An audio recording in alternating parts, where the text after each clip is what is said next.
Bismillahirrahmanirrahim. Assalamualaikum warahmatullahi wabarakatuh. Inna hamdalillah nahmaduhu wa nasta'inuhu wa nastaghfiruh wa na'udzubillahi min syururi anfusina wa min sayyiati a'malina amma ba'du. Seperti kata pepatah, tak kenal maka tak sayang, maka izinkan saya untuk memperkenalkan diri terlebih dahulu.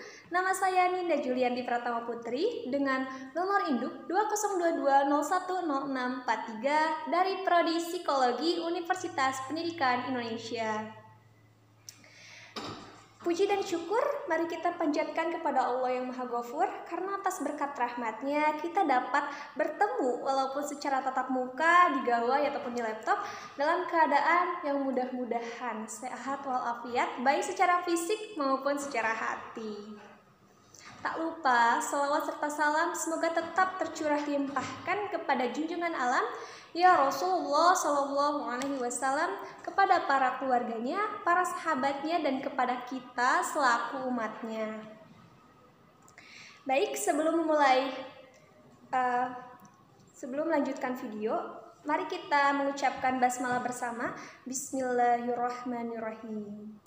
Kita pasti sudah tidak asing dengan yang namanya basmalah, karena setiap kita sholat, kita selalu mengucapkannya gitu.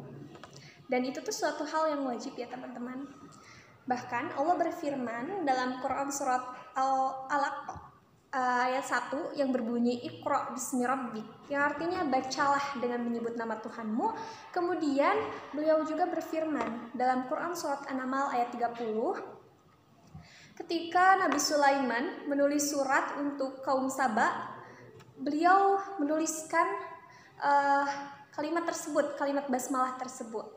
Jadi memang ketika sebelum kita melakukan aktivitas-aktivitas yang penting, kita perlu atau bahkan sangat dianjurkan untuk mengucapkan basmalah sebagai refleksi apakah kita masih sering lupa dalam mengucapkan basmalah sebelum bekerja.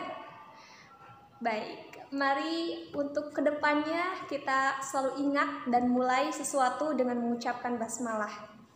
Lalu kenapa sih harus mengucapkan basmalah? Memangnya apa keistimewaannya? Jadi ada beberapa keistimewaan apabila kita mengucapkan basmalah. Yang pertama, jadi basmalah itu bisa membantu kita agar dihindarkan dari godaan syaitan. Seperti riwayat Muslim yang mengatakan bahwasannya apabila hamba membaca basmalah, setan akan hancur seperti hancurnya timah dalam api. Yang kedua, dicatat 400 kebaikan oleh malaikat. Siapa yang tidak ingin mendapatkan 400 kebaikan hanya dengan suatu hal yang gampang ya teman-teman, hanya dengan mengucapkan basmalah. Yang ketiga, sebagai cara untuk menghapus dosa, bahwasanya dijelaskan apabila membaca maka tak tersisa sedikit pun dosa-dosa kecil. Yang keempat, dicatat sebagai orang baik, seperti hadis riwayat Abu Daud yang mengucapkan bahwasanya apabila seseorang membaca basmalah maka namanya akan ditulis sebagai orang baik dan terhindar dari kafir dan kufur gitu. Dan mudah-mudahan ketika kita wafat nanti kita dalam keadaan husnul khotimah ya teman-teman semua. Amin ya rabbal alamin. Dan yang kelima, meminta keberkahan. Seperti hadis riwayat Abu Daud yang mengatakan setiap perkara penting yang tidak dimulai dengan bacaan basmalah, maka amalan tersebut terputus berkahnya. Jadi berkah itu apa sih? Berkah itu berasal dari bahasa Arab yaitu barokah yang artinya nikmat. Imam Al-Ghazali mengatakan makna berkah itu bertambahnya kebaikan, teman-teman. Jadi ketika kita mengucapkan basmalah sebelum melakukan pekerjaan, kita akan dimudahkan oleh Allah Subhanahu wa taala, lancar. Kemudian jangan lupa kita juga dalam bekerja itu perlu bersikap jujur, ikhlas dan berlapang dada dan bersungguh-sungguh dalam melaksanakannya gitu.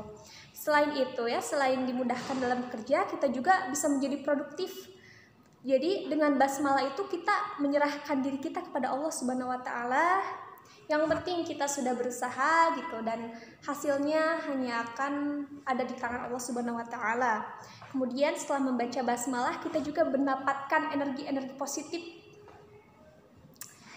Ada salah satu fenomena yang suatu penelitian ya teman-teman, yang dilakukan oleh profesor di universitas di Suriah. Dia melakukan percobaan terhadap pengaruh bacaan basmalah terhadap daging sembelih.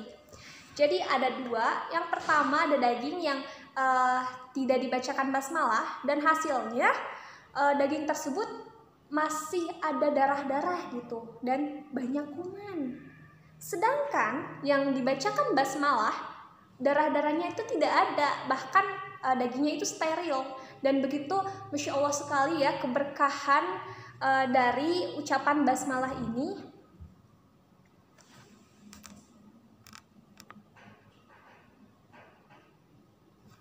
Jadi mudah-mudahan kedepannya kita akan selalu senantiasa mengucapkan basmalah sebelum melakukan sesuatu. Akhirul kalam, sekian yang dapat saya sampaikan. Mudah-mudahan kita semua bisa menerapkan apa yang telah saya sampaikan. Salah satunya mengucapkan basmalah setiap sebelum melakukan sesuatu. Mohon maaf apabila ada kesalahan, karena kesempurnaan hanya datang dari Allah Subhanahu wa Ta'ala, sedangkan kesalahan datang dari diri saya sendiri. Sebelum ditutup, saya mempunyai pantun. Pak Haji naik tonton, cakep, rencananya pergi ke Raum. Halo para penonton, selamat dan semangat menjalani ibadah saum. Wassalamualaikum warahmatullahi wabarakatuh.